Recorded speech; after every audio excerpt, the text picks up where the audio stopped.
নমস্কার। রোজ রোজ শুনি ভগবানের বাণী। এই সমবেত অনুধ্যানের 218তম পর্বে আপনাদের সকলকে স্বাগত জানাই। 12ই জানুয়ারি উপলক্ষে আমাদের বিশেষ অনুধ্যান নরেন্দ্রনাথের শ্রীরামকৃষ্ণ। 1884 সালের প্রথম দিকে নরেন্দ্রর পিতা গত হলে নরেন্দ্রনাথ বুঝতে পেরেছিলেন যে তাদের সাংসারিক অবস্থা শোচনীয় হয়ে দাঁড়িয়েছে। পিতা কিছু রেখে যাওয়া তো দূরের কথা, আয়ের অপেক্ষা অধিক ব্যয় করে ঋণ কিছু রেখে গেছেন। আত্মীয় স্বজনরা সময় বুঝে শত্রুতা করতে শুরু করেছে এবং বসত বাটি থেকে তাদের উচ্ছেদ করার চক্রান্ত করছে। এই সময় ও অবস্থার পরিপ্রেক্ষিতে নরেন্দ্রনাথ বলেছিলেন, মৃত অশৌচের অবসান হইবার পূর্ব হইতেই কর্মের চেষ্টায় ফিরিতে হইয়াছিল। অনাহারে নগ্ন পদে চাকরির আবেদন হস্তে লইয়া মধ্যাহ্নের প্রখর রৌদ্রে অফিস হইতে অফিসান্তরে ঘুরিয়া বেড়াইতাম, কিন্তু সর্বত্রই বিফল মনোরথ হইয়া ফিরিতে হইয়াছিল। সংসারের সহিত এই প্রথম পরিচয়ই বিশেষভাবে হৃদয়ঙ্গম হইতেছিল। স্বার্থশূন্য সহানুভূতি এখানে অতীব বিরল। দুর্বলের দরিদ্রের এখানে স্থান নাই। দেখিতাম 2-3 দিন পূর্বে যাহারা আমাকে কোনো বিষয়ে কিছুমাত্র সহায়তা করিবার অবসর পাইলে আপনাদিগকে ধন্য জ্ঞান করিয়াছে, সময় বুঝিয়া তাহারাই এখন আমাকে দেখিয়া মুখ বেঁকাইতেছে। এই সময় একদিন রৌদ্রে ঘুরিতে ঘুরিতে পায়ের তলায় ফোস্কা হইয়াছিল এবং নিতান্ত পরিশ্রান্ত হইয়া গড়ের মাঠে মনুমেন্টের ছায়ায় বসিয়া পড়িয়াছিলাম। 2-1 বন্ধু সেদিন সঙ্গে ছিল। একজন বোধহয় আমাকে সান্ত্বনা দিবার জন্যে গাহিয়াছিল, বহিছে কৃপা ঘন ব্রহ্ম নিঃশ্বাস পবনে। শুনিয়া মনে হইয়াছিল মাথায় সে যেন গুরুতর আঘাত করিতেছে। মাতা ও ভ্রাতাগণের নিতান্ত অসহায় অবস্থার কথা মনে উদয় হইয়া ক্ষোভে, নিরাশায়, অভিমানে বলিয়া উঠিয়াছিলাম, নে নে চুপ কর। ক্ষুধার তাড়নায় যাহাদিগের আত্মীয়বর্গকে কষ্ট পাইতে হয় না, গ্রাসাচ্ছাদনের অভাব যাহাদিগকে কখনো সহ্য করিতে হয় নাই, টানা পাখার হাওয়া খাইতে খাইতে তাহাদিগের নিকটে ঐরূপ কল্পনা মধুর লাগিতে পারে। আমারও একদিন লাগিত। কঠোর সত্যের সম্মুখে উহা এখন বিষম ব্যঙ্গ বলিয়া বোধ হইতেছে। আমার ঐরূপ কথায় উক্ত বন্ধু বোধহয় নিতান্ত ক্ষুণ্ণ হইয়াছিল। দারিদ্র্যের কিরূপ কঠোর পেশনে মুখ হইতে ওই কথা নির্গত হইয়াছিল তাহা সে বুঝিবে কেমনে।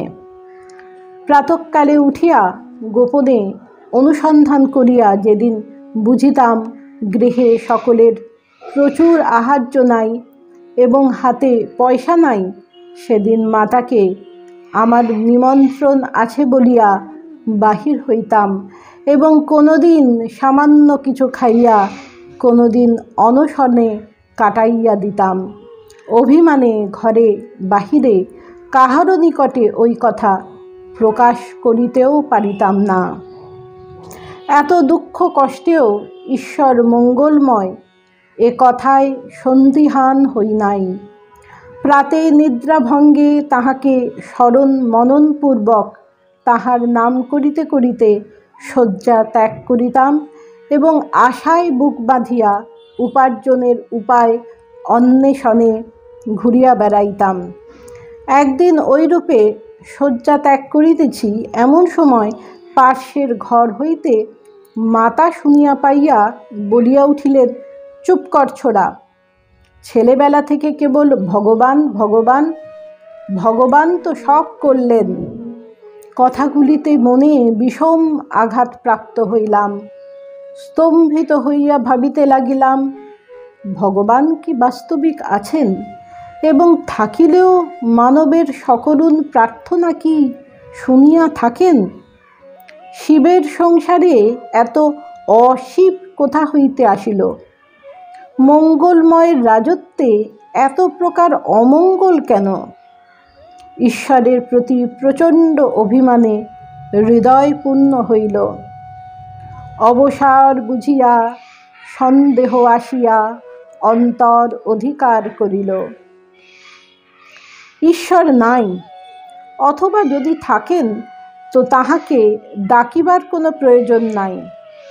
একথা হাঁকিয়া ডাকিয়া লোকের নিকটে প্রমাণ করিতে এখন অগ্রসর হইব, ইহাতে বিচিত্র কি? ফলে স্বল্প দিনেই রব উঠিল, আমি নাস্তিক হইয়াছি এবং দুশ্চরিত্র লোকের সহিত মিলিত হইয়া মদ্যপানে এবং বেশ্যালয়ে পর্যন্ত গমনে কুণ্ঠিত নহি। কথা কানে হাঁটে। আমার ওই সকল কথা নানারূপে বিকৃত হইয়া দক্ষিণেশ্বরে ঠাকুরের নিকটে এবং তাহার কলিকাতার ভক্তগণের কাছে পৌঁছিতে বিলম্ব হইল না। কেহ কেহ আমার স্বরূপ অবস্থা নির্ণয় করিতে দেখা করিতে আসিলেন এবং যাহা রটিয়াছে তাহা সম্পূর্ণ না হইলেও কতকটা তাহারা বিশ্বাস করিতে প্রস্তুত হইলেন। আমাকে তাহারা এত দূর হীন ভাবিতে পারেন জানিয়া আমিও দারুণ অভিমানে স্ফীত হইয়া দণ্ড পাইবার ভয়ে পাশ্চাত্য দার্শনিক সকলের মতামত উদ্ধৃত করিয়া ঈশ্বরের অস্তিত্বের প্রমাণ নাই বলিয়া তাহাদিগের সহিত প্রচণ্ড তর্ক জুড়িয়া দিলাম। ফলে বুঝিতে পারিলাম আমার অধঃপতন হইয়াছে। এ কথায় বিশ্বাস দৃঢ়তর করিয়া তাহারা বিদায় গ্রহণ করিলেন বুঝিয়া আনন্দিত হইলাম এবং ভাবিলাম, ঠাকুরও হয়তো ইহাদের মুখে শুনিয়া এরূপ বিশ্বাস করিবেন। ঐরূপ ভাবিবা মাত্র আবার নিদারুণ অভিমানে অন্তর পূর্ণ হইল। স্থির করিলাম, অকরুণ মানুষের ভালো মন্দ মতামতের যখন এতই অল্প মূল্য, তখন তাহাতে আসে যায় কি? পরে শুনিয়া স্তম্ভিত হইলাম। ঠাকুর তাহাদিগের মুখে ঐরূপ শুনিয়া প্রথমে হ্যাঁ না কিছুই বলেন নাই। পরে ভবনাথ রোদন করিতে করিতে তাহাকে ওই কথা জানাইয়া যখন বলিলেন, মহাশয়, নরেন্দ্রের এমন হইবে এ কথা স্বপ্নেও অগোচর। তখন বিষম উত্তেজিত হইয়া তিনি তাহাকে বলিয়াছিলেন, চুপ কর শালারা, মা বলিয়াছেন সে কখনো ওই রূপ হইতে পারে না, আর কখনো আমাকে ওই সব কথা বলিলে তোদের মুখ দেখিতে পারিব না। সংসারের প্রশংসা ও নিন্দায় এখন উদাসীন হইলাম এবং ইতর সাধারণের ন্যায় অর্থ উপার্জন করিয়া পরিবারবর্গের সেবা ও ভোগ সুখে কালযাপন করিবার জন্যে আমার জন্ম হয় নাই এ কথার দৃঢ় বিশ্বাসী হইয়া পিতামহের ন্যায় সংসার ত্যাগের জন্যে গোপনে প্রস্তুত হইতে লাগিলাম। যাইবার দিন স্থির হইলে সংবাদ পাইলাম ঠাকুর ওই দিন কলিকাতায় জনৈক ভক্তের বাটিতে আসিতেছেন। ভাবিলাম ভালোই হইল, গুরুদর্শন করিয়া চিরকালের মতো গৃহত্যাগ করিব। ঠাকুরের সহিত সাক্ষাৎ হইবা মাত্র তিনি ধরিয়া বসিলেন, তোকে আজ আমার সহিত দক্ষিণেশ্বরে যাইতে হইবে। নানা ওজর করিলাম, তিনি কিছুতেই ছাড়িলেন না। অগত্যা তাহার সঙ্গে চলিলাম। গাড়িতে তাহার সহিত বিশেষ কোনো কথা হইল না। দক্ষিণেশ্বরে পৌঁছিয়া অন্য সকলের সহিত কিছুক্ষণ তাহার গৃহমধ্যে উপবিষ্ট রহিয়াছি। এমন সময় ঠাকুরের ভাবাবেশ হইল। দেখিতে দেখিতে তিনি নিকটে আসিয়া আমাকে সস্নেহে ধারণপূর্বক সজল নয়নে গাহিতে লাগিলেন, কথা কহিতে ডরাই, না কহিতেও ডরাই। আমার মনে সন্দেহ হয়, বুঝি তোমাকে হারাই, হা রাই। অন্তরের প্রবল ভাবরাশি এতক্ষণ সযত্নে রুদ্ধ রাখিয়াছিলাম, আর বেগ সংবরণ করিতে পারিলাম না। ঠাকুরের ন্যায় আমারও বক্ষ নয়ন ধারায় প্লাবিত হইতে লাগিল। নিশ্চয় বুঝিলাম ঠাকুর সকল কথা জানিতে পারিয়াছেন। আমাদিগের ঐরূপ আচরণে অন্য সকলে স্তম্ভিত হইয়া রহিল। প্রকৃতিস্থ হইবার পর কেহ কেহ ঠাকুরকে ইহার কারণ জিজ্ঞাসা করায় তিনি ঈষৎ হাস্য করিয়া বলিলেন, আমাদেরও একটা হয়ে গেল। পরে রাত্রে অপর সকলকে সরাইয়া আমাকে নিকটে ডাকিয়া বলিলেন, জানি আমি তুমি মায়ের কাজের জন্যে আসিয়াছ, সংসারে কখনোই থাকিতে পারিবে না, কিন্তু আমি যতদিন আছি ততদিন আমার জন্যে থাকো। ঠাকুরের নিকটে বিদায় গ্রহণ করিয়া পরদিন বাটিতে ফিরিলাম। সঙ্গে সঙ্গে সংসারের শত চিন্তা আসিয়া অন্তর অধিকার করিল। পূর্বের ন্যায় নানা চেষ্টায় ফিরিতে লাগিলাম। কিছুকাল পরে মনে হইল, ঠাকুরের কথা তো ঈশ্বর শুনেন, তাহাকে অনুরোধ করিয়া মাতা ও ভ্রাতাদিগের খাওয়া দাওয়ার কষ্ট যাহাতে দূর হয় এরূপ প্রার্থনা করাইয়া লইব। আমার জন্যে ঐরূপ করিতে তিনি কখনোই অস্বীকার করিবেন না। দক্ষিণেশ্বরে ছুটিলাম এবং নাছোড়বান্দা হইয়া ঠাকুরকে ধরিয়া বলিলাম, মা ভাইদের আর্থিক কষ্ট নিবারণের জন্যে আপনাকে মাকে জানাইতে হইবে। ঠাকুর বলিলেন, ওরে, আমি যে ওসব কথা বলতে পারি না, তুই যা না। মাকে মানিস না, সেই জন্যেই তোর এত কষ্ট। বলিলাম, আমি তো মাকে জানি না, আপনি আমার জন্যে মাকে বলুন, বললেই হবে, আমি কিছুতেই আপনাকে ছাড়ব না। ঠাকুর সস্নেহে বলিলেন, ওরে, আমি যে কতবার বলেছি মা নরেন্দ্রর দুঃখ কষ্ট দূর করো, তুই মাকে মানিস না, সেই জন্যে তো মা শুনে না। আচ্ছা, আজ মঙ্গলবার, আমি বলছি, আজ রাত্রি কালীঘরে গিয়ে মাকে প্রণাম করে তুই যা চাইবি মা তোকে তাই দিবেন। মা আমার চিন্ময়ী ব্রহ্মশক্তি ইচ্ছায় জগৎ প্রসব করিয়াছেন, তিনি ইচ্ছা করিলে কি না করিতে পারেন? দৃঢ় বিশ্বাস হইল, ঠাকুর যখন ঐরূপ বলিলেন তখন নিশ্চয়ই প্রার্থনা মাত্র সকল দুঃখের অবসান হইবে। প্রবল উৎকণ্ঠায় রাত্রির প্রতীক্ষা করিতে লাগিলাম। ক্রমে রাত্রি হইল। এক প্রহর গত হইবার পর ঠাকুর আমাকে শ্রীমন্দিরে যাইতে বলিলেন। যাইতে যাইতে একটা গাঢ় নেশায় সমাচ্ছন্ন হইয়া পড়িলাম। পা টলিতে লাগিল এবং মাকে সত্য সত্য দেখিতে এবং তাহার শ্রীমুখের বাণী শুনিতে পাইব এইরূপ স্থির বিশ্বাসে মন অন্য সকল বিষয় ভুলিয়া একাগ্র ও তন্ময় হইয়া ওই কথাই ভাবিতে লাগিল। মন্দিরে উপস্থিত হইয়া দেখিলাম সত্য সত্যই মা চিন্ময়ী, সত্য সত্যই জীবিতা। ভক্তি প্রেমে হৃদয় উচ্ছ্বসিত হইল। বিহ্বল হইয়া বারংবার প্রণাম করিতে করিতে বলিতে লাগিলাম, মা, বিবেক দাও, বৈরাগ্য দাও, জ্ঞান দাও, ভক্তি দাও, যাহাতে তোমার অবাধ দর্শন নিত্য লাভ করি, এইরূপ করিতে দাও। শান্তিতে প্রাণ আপ্লুত হইল। জগৎ সংসার নিঃশেষে অন্তর্হিত হইয়া একমাত্র মাই হৃদয়ে পূর্ণ করিয়া রহিলেন। ঠাকুরের নিকটে ফিরিবা মাত্র তিনি জিজ্ঞাসা করিলেন, কিরে, মায়ের নিকটে সাংসারিক অভাব দূর করিবার প্রার্থনা করিয়াছিস তো? তাহার প্রশ্নে চমকিত হইয়া বলিলাম, না মহাশয়, ভুলিয়া গিয়াছি। তাই তো এখন কি করি? তিনি বলিলেন, যা যা, ফের যা, গিয়ে ওই কথা জানিয়ে আয়।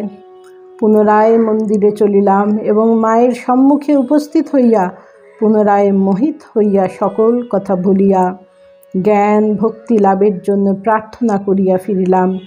ঠাকুর হাসিতে হাসিতে বলিলেন, কিরে, এবার বলেছিস তো? আবার চমকিত হইয়া বলিলাম, না মহাশয়, মাকে দেখিবা মাত্র কি এক দৈবী শক্তি প্রভাবে সব কথা ভুলিয়া কেবল জ্ঞান ভক্তি লাভের কথাই বলিয়াছি। কি হবে? ঠাকুর বলিলেন, দূর ছোড়া, আপনাকে একটু সামলাইয়া ওই প্রার্থনাটা করিতে পারিলি না? পারিস তো আর একবার গিয়ে ওই কথাগুলো জানিয়ে আয়, শীঘ্র যা। পুনরায় চলিলাম, কিন্তু মন্দিরে প্রবেশ মাত্র দারুণ লজ্জা আসিয়া হৃদয় অধিকার করিল। ভাবিলাম, এ কি তুচ্ছ কথা মাকে বলিতে আসিয়াছি। ঠাকুর যে বলেন রাজার প্রসন্নতা লাভ করিয়া তাহার নিকটে লাউ কুমড়া ভিক্ষা করা, এ যে সেইরূপ নির্বুদ্ধিতা। এমন হীন বুদ্ধি আমার। লজ্জায় ঘৃণায় প্রণাম করিতে করিতে বলিতে লাগিলাম, অন্য কিছু চাহি না মা, কেবল জ্ঞান ভক্তি দাও। মন্দিরের বাহিরে আসিয়া মনে হইল ইহা নিশ্চয়ই ঠাকুরের খেলা, নতুবা তিনবার মায়ের নিকটে আসিয়াও বলা হইল না। অতঃপর তাহাকে ধরিয়া বসিলাম, আপনি নিশ্চিত আমাকে ওই রূপে ভুলাইয়া দিয়াছেন, এখন আপনাকে বলিতে হইবে। আমার মা ভাইদের গ্রাস আচ্ছাদনের অভাব থাকিবে না। তিনি বলিলেন, ওরে, আমি যে কাহারও জন্য ওইরূপ প্রার্থনা কখনো করিতে পারি না। আমার মুখ দিয়া যে উহা বাহির হয় না। তোকে বললুম, মার কাছে যাহা চাহিবি তাহাই পাইবি, তুই চাহিতে পারিলি না। তোর অদৃষ্টে সংসার সুখ নাই, তা আমি কি করিব? বলিলাম, তাহা হইবে না মহাশয়, আপনাকে আমার জন্য ওই কথাই বলিতেই হইবে। আমার দৃঢ় বিশ্বাস, আপনি বলিলেই তাহাদের আর কষ্ট থাকিবে না। ওই রূপে যখন তাহাকে কিছুতেই ছাড়িলাম না, তখন তিনি বলিলেন, আচ্ছা যা, তাদের মোটা ভাত কাপড়ের কখনো অভাব হবে না। নরেন্দ্রনাথ বলেছেন, ঠাকুর তার মা জগদম্বার কাছে আমাকে উৎসর্গ করে দিলেন। ক্ষুদ্রাদপি ক্ষুদ্র কাজেও মা আমাকে চালিত করেন, ইহা আমার দৃঢ় বিশ্বাস। তিনি আমাকে নিয়ে যা ইচ্ছে তাই করান। তবু কতদিনের লড়াই, রামকৃষ্ণকে আমি ভালোবাসতুম, তাতেই আটকা পড়েছিলাম। আমার দেখা পবিত্রতম ব্যক্তি তিনি অনুভব করেছিলাম, আর জানতাম তিনি আমাকে এত ভালোবাসেন। সে ভালোবাসার শক্তি আমার বাপ মায়েরও নেই। সেই থেকে নরেন্দ্রনাথ হয়েছিলেন মায়ের ঘরের ছেলে, কালী ঘরের ছেলে। শ্রীরামকৃষ্ণ এবং মা কালী অভেদ। ঠাকুর তাকে ভালোবাসায় বেঁধেছিলেন, তার মধ্যে ট্রান্সফরমেশন এনেছিলেন। আজ স্বামীজির প্রতি আমরা বিশেষভাবে শ্রদ্ধা, ভক্তি ও প্রণাম নিবেদন করলাম। নমস্কার। প্রাণারাম প্রাণারাম প্রাণারাম প্রাণারাম।